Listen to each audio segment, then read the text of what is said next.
Okay, so we already seen all the main concepts on conversion.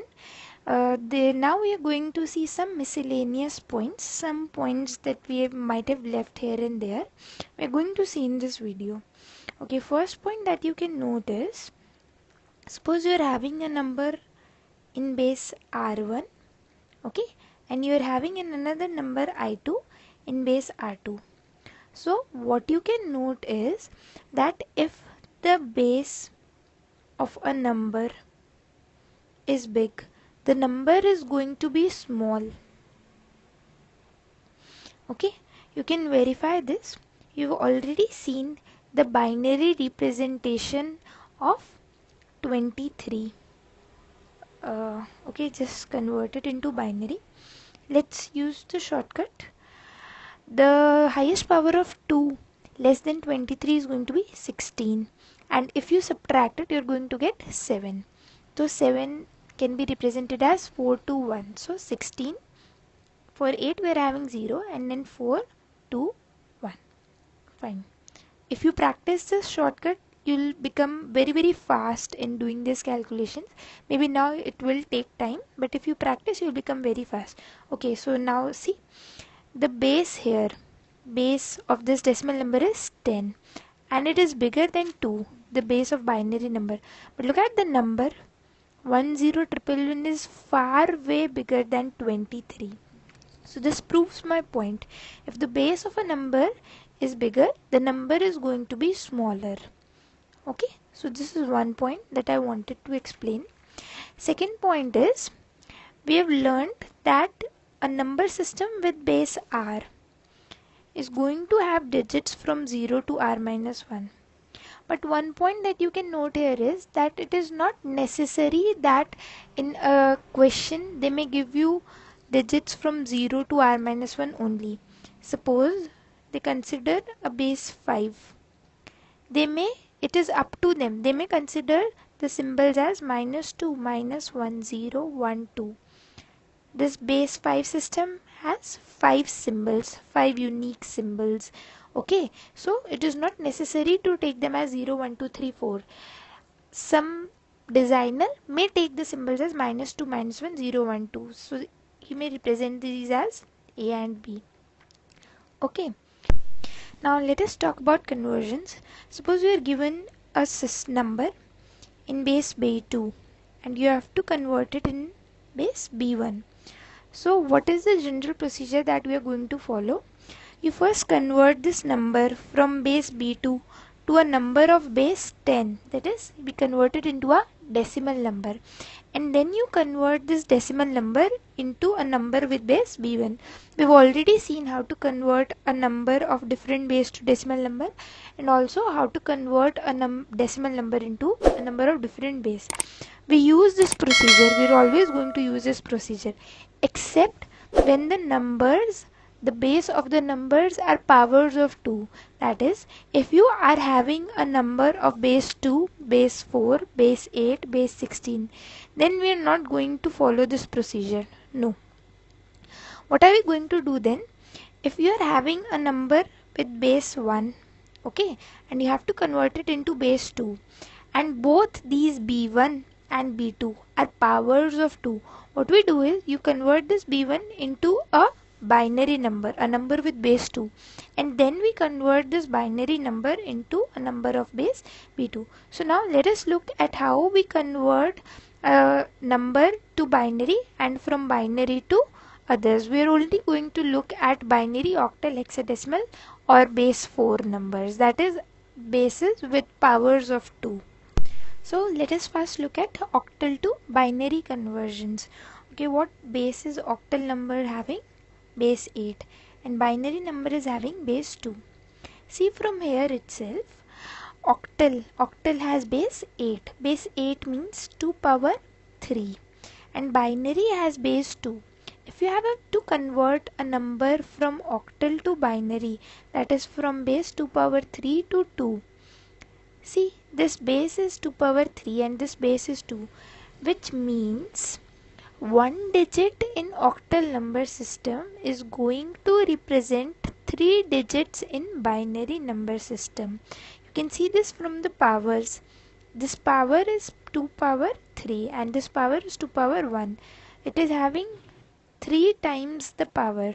So 1 digit in octal is going to represent 3 digits in binary. See from the digits, what all digits is octal number system having? 0, 1, 2, 3, 4, 5, 6 and 7. What is the representation of 0 in binary? It's going to be 0, 0, 0. We are using 3 digits, okay? This is going to be 0, 0, 1, 0, 1, 0, 0, 1, 1, 1, 0, 0, 1, 0, 1, 1, 1, 0 and 1, 1, 1. See, now you can clearly understand why we are using 3 digits. The highest possible symbol in octal number system is 7, and to represent 7 in binary we require 3 digits. Okay, there is no number bigger than 7 in octal number system, and to represent 7 we need 3 digits in binary. That is why to represent each octal number we are going to require 3 binary digits. Let us look at this with an example. Suppose you have to convert 3756.42. This is an octal number system and you have to convert it into binary. Start converting each digit into binary. Okay. Binary representation of 3 is going to be, see, for the timing you can look from here. Binary representation for 3 is going to be 0, 1, 1. 7 is going to be 1, 1, 1. 5 is going to be 1, 0, 1. 6, 1, 1, 0. Then we have binary point. Put it. For 4 it's going to be 1, 0, 0. And finally for 2 you're going to write 0, 1, 0. See, one thing that you have to note here is, even though 2 could be represented as 0, 1 only, that is, you can write 2 as 1, 0. Okay, but since you're converting an octal number to binary, you're going to represent all the digits with 3 binary digits. So we have represented 2 as 0, 1, 0 here. Okay, so this is going to be the binary representation for this given number. Fine. So now look at one more example. What is going to be the binary representation of this hexadecimal number? This is a hexadecimal number and you're required to change it into binary. Okay, see, the base of this number is 16, that is 2 to the power 4, and you are going to change it into binary, that is base 2. So how many binary digits are required to represent one hexadecimal number? Yes, right, we are going to require 4 digits. So now just change each digit into 4 binary digits. What is going to be the representation of 2?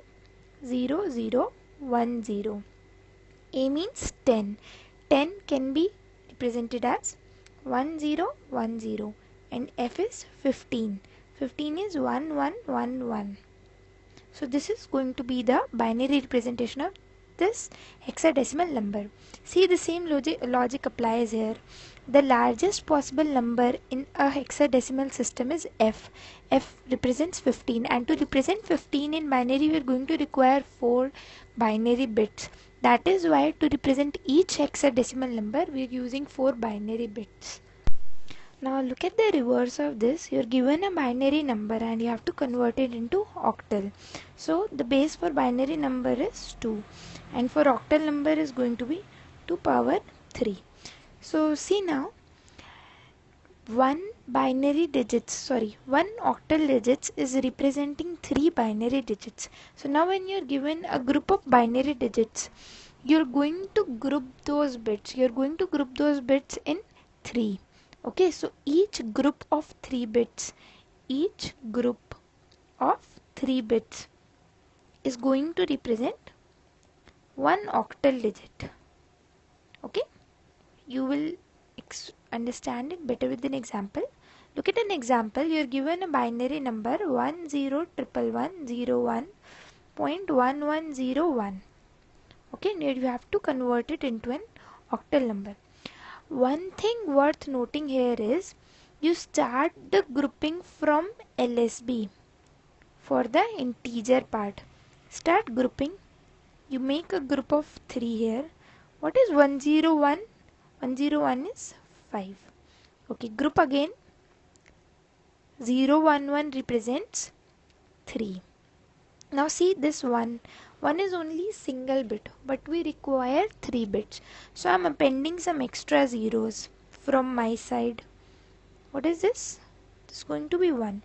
Why am I appending extra zeros? Because adding zeros at the MSB does not change the value of a number. We've already know this, right? We know this from our childhood.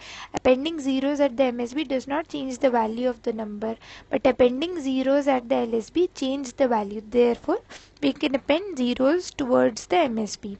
So the integer part of this number becomes 135. Now for the fractional part, you start grouping from this side. Fine, for the same reason, you know this, right? Appending zeros towards the LSB in the fractional part does not change the value. So 110 is going to be 6. And here we are only having 1 bit, so I append 2 zeros. This 100 is going to make 4. So what is the total value? This is going to be the total value of this number in octal number system.